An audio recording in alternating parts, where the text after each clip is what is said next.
የመሪዎችን ያቀባበል ሁኔታ ከገቡ በኋላም ደግሞ አጠቃላይ ከተማችን ካለችበት አሁናዊ ድባብ ጋር ያገናኘን እየተመለከትን ነበር። ወደ ሌላኛ መዳረሻ ደግሞ እናልፍ። እዚሁ ቅርብ ነው የምንሄደው፣ ወደ ሜክሲኮ ነው የምንሄደው። ሜክሲኮ በእያንዳንዱ የመሪዎቹ እንቅስቃሴ ውስጥ የምትታይ አካባቢ ናት። እንዴት እንደደመቀች እንዴት እንዳማረች ደግሞ እናውቃለን። በአሁኑ ሰዓት ያለው ድባብ ምን ይመስላል የሚለውን ደግሞ ባልደረባችን ዳግመ ዴክሲሳ ተጨማሪ መረጃ ሊነግረን በቀጥታ መስመራችን ከዚሁ ከሜክሲኮ አግኝተነዋል። ዳግም ከብሔራዊ አካባቢ መረጃዎችን ማድረስ ትችላለህ?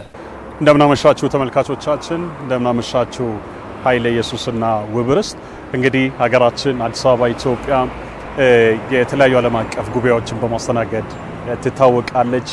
ቢያንስ በዚህ ዓመት ብቻ ከመቶ በላይ የሚሆኑ ዓለም አቀፍ ጉባኤዎችን እንደዚሁም አህጉር አቀፍ ጉባኤዎችን ያስተናገደች ቆይታለች። ሰሞኑን በተለይ በዚህ ሳምንት ውስጥ ጉባኤዎችን ስታካሄድ ነበረ። በተለይ ከዚህ ከአፍሪካ ህብረት ጋር ተያይዞ የመሪዎች ስራ አስፈጻሚዎች ሲያካሂዱ ነበረ። ዛሬ ደግሞ ጣሊያን አፍሪካ ጉባኤ በአዲስ አበባ ኮንቬንሽን ማዕከል እየተካሄደ ይገኛል።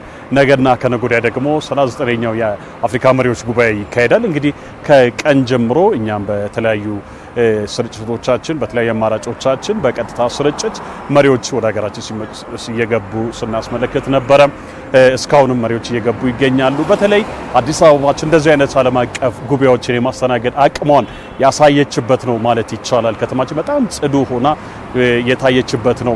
ከኋላ እንደምታዩት ደግሞ የህንፃዎቻችንም የሀገራችንን ሰንደቅ ዓላማ እንደዚሁም የአፍሪካ ህብረትን ሎጎ እንደዚሁም የአህጉራትን ሰንደቅ ዓላማዎች በማሳየት በደማቅ ሁኔታ እንግዶችንም እየተቀበልን እሱን እያሳየን እንገኛለን። ከፊት ለፊት እንደዚሁም ከጀርባይም ደግሞ ቢልቦርዶች ላይ ሰንደቅ ዓላማ እንደዚሁም የመሪዎችን የሀገራት መሪዎችን ምስሎችን በማሳየት እንኳን ወደ ሀገራችሁ እንኳን በደህና መጣችሁ የሚል መልእክቶች የያዙ ምስሎችን ወይም ፎቶዎችን በቢልቦርድ ላይ እየተመለከትኩ ይገኛለሁ። አሁን የምገኝበት አካባቢ ኮሜርስ ወይም ደግሞ ሰንጋተራ የሚባልበት አካባቢ ቀደም ብዬ እንደነገርኩት በጣም ቆንጆ ቦታ እንግዶችን የተቀበል ለእንግዶችም ጥሩ ማሳያ የሚሆን ከተማችንን የምንገልጽበት ከተማችንን ጽዱ መሆኗን በልማቱ በተለይ በኮሪደር ልማት የምናሳይበት አንዱ ቦታ ነው ማለት ይቻላል። ስለዚህ ሀገራችን ኢትዮጵያ አዲስ አበባ ከተማችን የተለያዩ ዓለም አቀፍ ጉባኤዎችን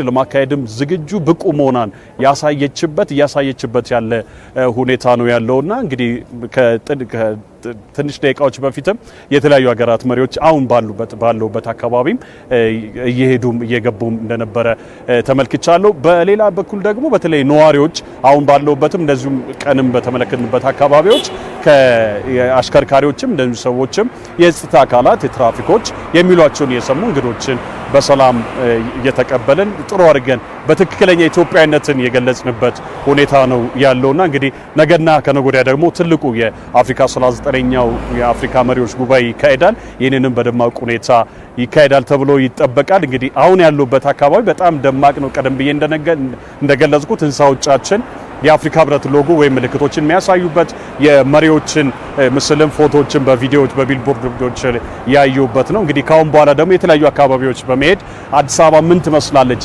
አሁን ያሉበት ሜክሲኮ ነው ቀደም ብዬ እንደነገርኩት፣ ሌሎች አካባቢዎች ደግሞ ምን ይመስላል የሚለውን ወደ እናንተ ምናደርስ ይሆናል። ለአሁኑ በዚህ ባበቃ